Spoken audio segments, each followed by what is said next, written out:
Masmavi 3 Mutfakta'ya hoş geldiniz. Sevgili arkadaşlarım, bugün sizlere şahane bir tarifle geldim. Hem bagels hem simit yapacağız.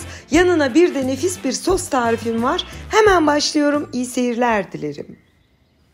Tarifimiz için hamurumuza ilk olarak 1 su bardağı ılık su, 1 su bardağı ılık süt. Ben genelde 1 su bardağı sütü dolaptan alıyorum. Suyu da biraz kettle'da ısıtıp döküyorum. Ilık bir harç elde etmiş oluyorum. Yani aklınızda bulunsun. 3 yemek kaşığı şeker, 1 paket toz maya veya yarım paket yaş maya da kullanabilirsiniz. Tel çırpıcıyla güzelce karıştıralım. Tezgahta 1 dakika kadar bekletelim. Buradaki yapmamızın amacı maya tamamen erimiş olsun. O zaman pürüzsüz bir hamur yoğurabiliriz. Şöyle bir 1-2 dakika beklettim. Bakın sevgili arkadaşlarım, maya hiç görünmüyor. Tamamen erimişti. Bu aşamada 1 tane yumurta, 1 tatlı kaşığı tuz ekleyelim. Yine kaşığımızla güzelce karıştıralım. Ve toplam un miktarımız burada sadece 5 su bardağını ilk başta ekledim. Daha sonra yarım su bardağını da takviye olarak ekleyeceğim.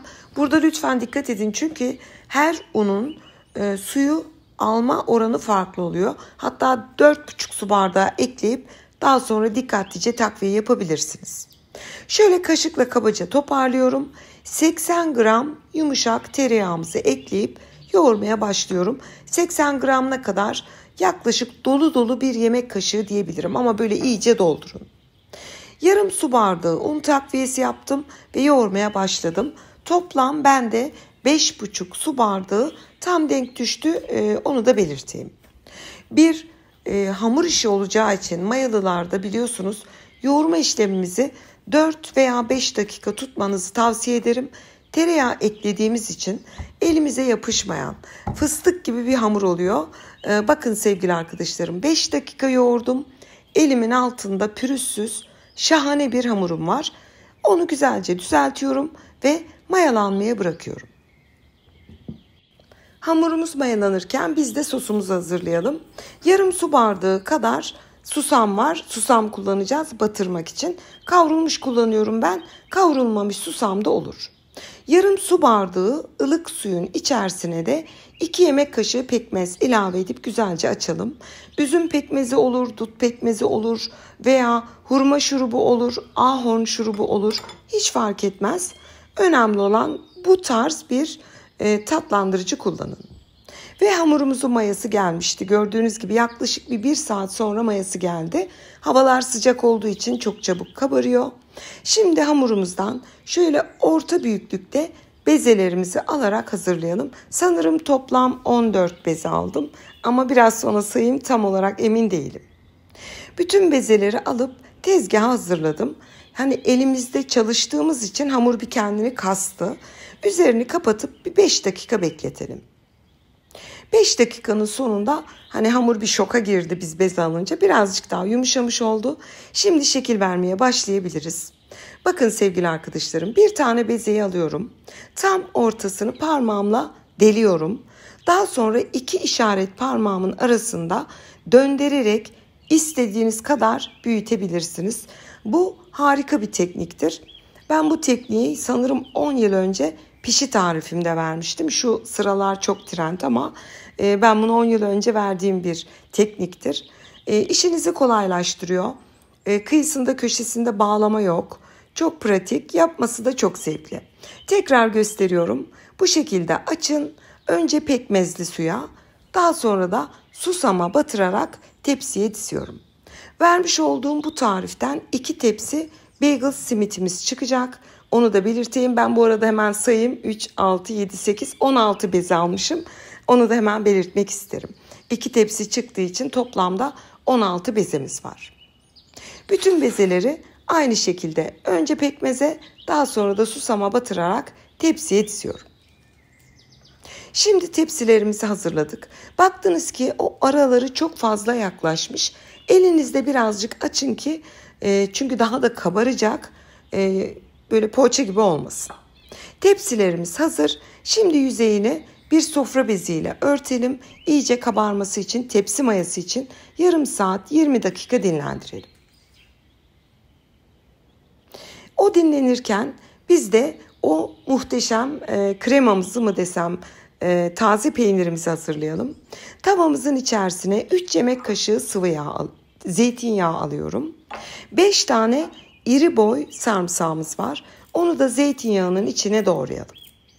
Bu çok güzel bir sos sevgili arkadaşlarım. Bagels'ların arasına süreceğiz. Ocağa alalım, güzelce kızartalım. Yani sarımsaklarımız böyle güzelce kızarmaya başlasın. O kızarırken bir tatlı kaşığı kekik ilave ediyoruz. Şöyle kısa bir süre kavuruyoruz ve ocaktan alıyoruz. Hemen size şöyle göstereceğim. Bakın, sarımsaklarımızın rengi hafif pembeleşti. Yani bu kokuyu da zaten size anlatamam.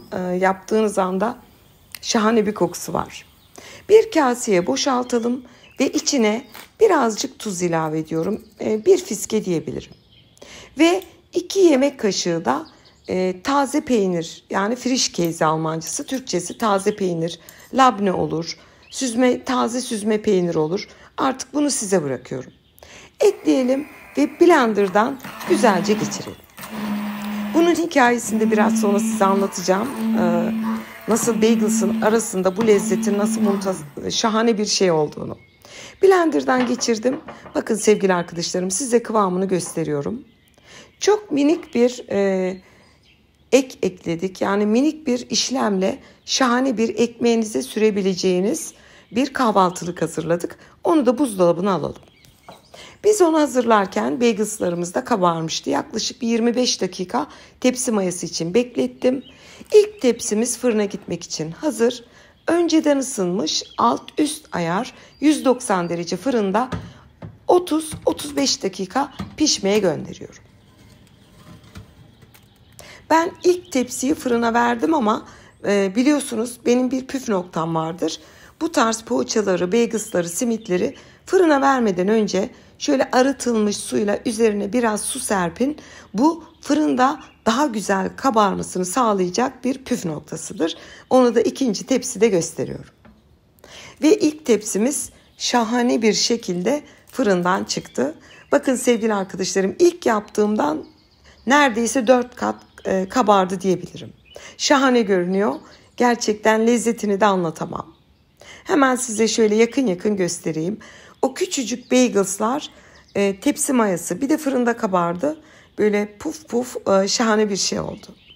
Hemen bir tel alıyorum soğuması için, hem de tabanının terlememesi için. Ve ikinci tepsimiz de pişti. Onu da çıkarıyorum. Hani fırın ısındığı için veya fırınınızın derecesi farklı olabilir diye bagels'larınız pişerken arada bir gözünüz fırında olsun. 2 tepsi bagels yaptık. Toplamda 16 adet. Çocukların beslenmesine kullanın, kahvaltılarınıza, çay saatlerinize, hepsine çok yakışır. Ve sunum için hazır. Bir yandan simitlerimiz, ben bunlara simit bagels diyorum.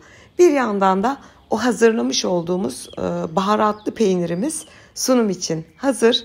Bakın sevgili arkadaşlarım, yani bunu sürüp yiyin, size diyebilirim 3-4 tane yiyorsunuz ve büyük bir zevkle doku testine geçiyorum. Umarım çıtırtısını duyuyorsunuzdur.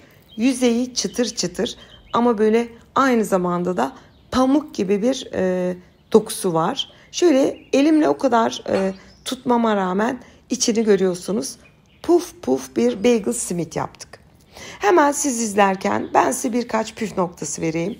Bu tarifimde kullandığım unun protein oranı 10'du. Onu belirteyim. Hani 13 olursa bu kadar kabarıp puf puf olmayabilir. 13 protein oranı yüksek oldukça mayalı hamurlarınız çok daha yavaş kabarır. Hani çok tutuyor protein çünkü. Ben 10 kullandım. Aklınızda bulunsun. Çok önemli bir püf noktasıdır. Biliyorsunuz protein oranına ben değindim. Hatta burada biraz mütevazı olmayacağım. İlk değinen kanalım. Şu anda herkes bir protein oranı diye beni izleyerek söylüyorlar. Olsun. Faydam oluyorsa sorun yok. Hemen bir tanesini de bıçakla kestim. İç dokusuna yine dikkatinizi çekerim. Ben Almanya'daydım biliyorsunuz. Orada bir kafeye gittim ve kahvaltıda böyle bir sosla bagels servis edildi. Beni etkileyen içindeki sosun ne kadar güzel bir aroması olduğuydu. Hemen tabii yediğim anda ne olduğunu fark ettim ve dedim ki ben bunun tarifini vereceğim. Sizlere tavsiyem bu şekilde servis edin. O sosu sarımsaklı sosu arasına sürün. Kahvaltınıza getirin, çay saatinize getirin. Veya bagels'ları yapıp buzluğa atın. Çocukların beslenmesinde kullanın. Nasıl isterseniz. Bugün sizlere bu tarifi sunmaktan çok mutluyum. Umarım sizin için keyifli geçmiştir. Benim için 1 dakika gibi geçti. Şimdiden deneyecek tüm izleyicilerime afiyet, bal, şifa olsun diyorum. Yeni tariflerimde görüşmek ümidiyle. Hoşça kalın.